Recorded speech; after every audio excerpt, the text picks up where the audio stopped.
In 1970, Salvador Allende's Popular Unity government won the election on a platform of nationalization of large sectors of the economy. Chile's phone company was majority owned by the US corporation ITT. It spearheaded attempts to stop Allende becoming president. It had the support of Richard Nixon in the White House. I was not there, but I can tell you what we now know to be a fact. He ordered the CIA to prevent Allende from assuming the presidency. And indeed, they tried to get me to lean on the Chilean military right after Allende was elected. Despite the efforts of the CIA, Allende was sworn in as president.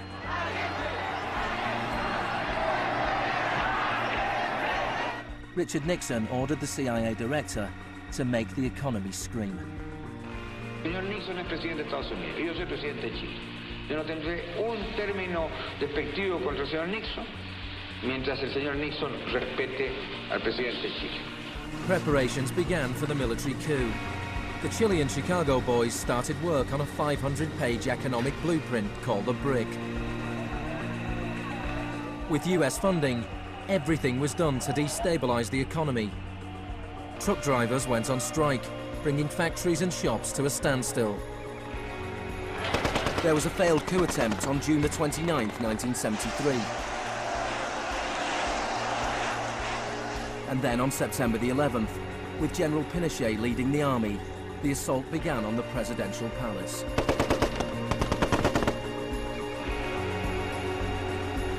Chile had enjoyed 41 years of uninterrupted, peaceful democratic rule. Now it was being violently overthrown. Pinochet and his supporters described the coup as a war. It was certainly designed to look like one. It was a Chilean precursor to shock and awe.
Fuerzas Armadas y de Orden, solo bajo la inspiración patriótica de sacar al país del caos que en forma aguda lo estaba precipitando el gobierno marxista de Salvador Allende.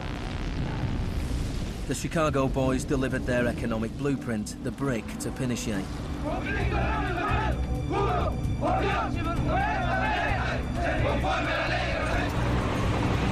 In the days that followed, more than 13,000 opponents were arrested and imprisoned.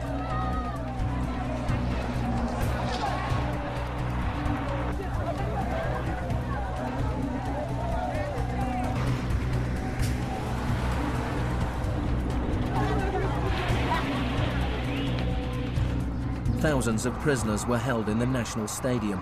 Many were tortured. Chile became notorious around the world. ¿Cuántas personas?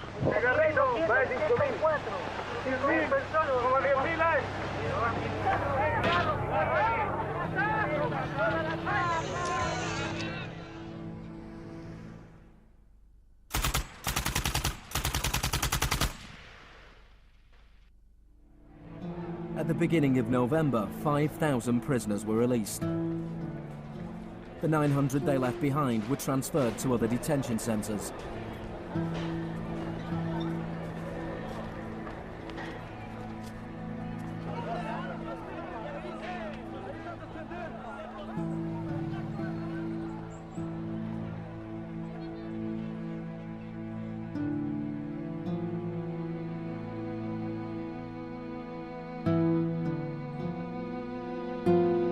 Less than a month later, FIFA allowed Chile to play a World Cup qualifier in the very same stadium.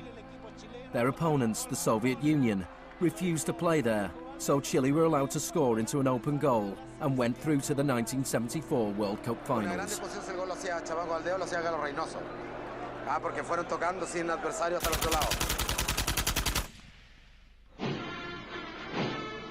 With the population in shock, Pinochet imposed the policies recommended by the Chicago Boys. Removal of price controls, the sale of state companies, the removal of import barriers and cuts to government expenditure. Friedman later openly acknowledged the importance of the Chilean experiment. Here was a first case in which you had a movement toward communism, which was replaced by a movement toward free markets. It didn't work. A year later, inflation was 375% per year, the highest in the world. So in March 1975, Arnold Harberger and Milton Friedman flew into Santiago. He used a phrase that had never before been used in a real-world economic crisis. He called for shock treatment. He said that he was like a doctor that was going to help a country that was suffering an epidemic, and he was simply prescribing the medicine. Friedman wrote that General Pinochet was sympathetically attracted to the idea of a shock treatment, but was clearly distressed at the temporary unemployment it might cause.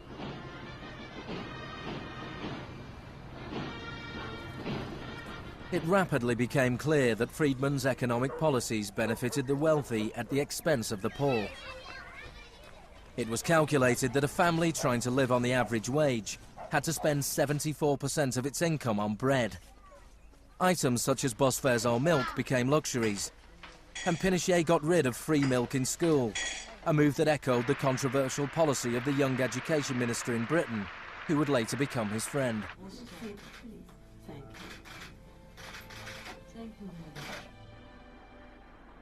In order to enforce these economic policies, there had to be an enemy to fear. Tampoco creo yo que se haya triunfado totalmente sobre el marxismo. El marxismo es como un fantasma. Cuesta mucho tomarlo. Mejor dicho, no se puede tomar.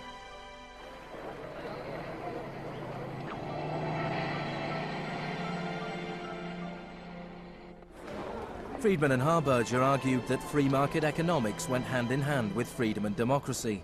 But in Chile, where their ideas were being implemented within the context of a military dictatorship, the opposite was true. Many in Latin America saw a direct connection between the economic shocks that impoverished millions of people and the epidemic of torture inflicted on those who believed in a different kind of society. One of those was Orlando Letelier. Letelier had been Allende's ambassador in Washington. He spent a year in one of Pinochet's prisons before being exiled back to America. In 1976, Letelier wrote, "The economic plan has had to be enforced, and in the Chilean context, that could only be done by the killing of thousands, the establishment of concentration camps all over the country, and the jailing of more than 100,000 persons in 3 years."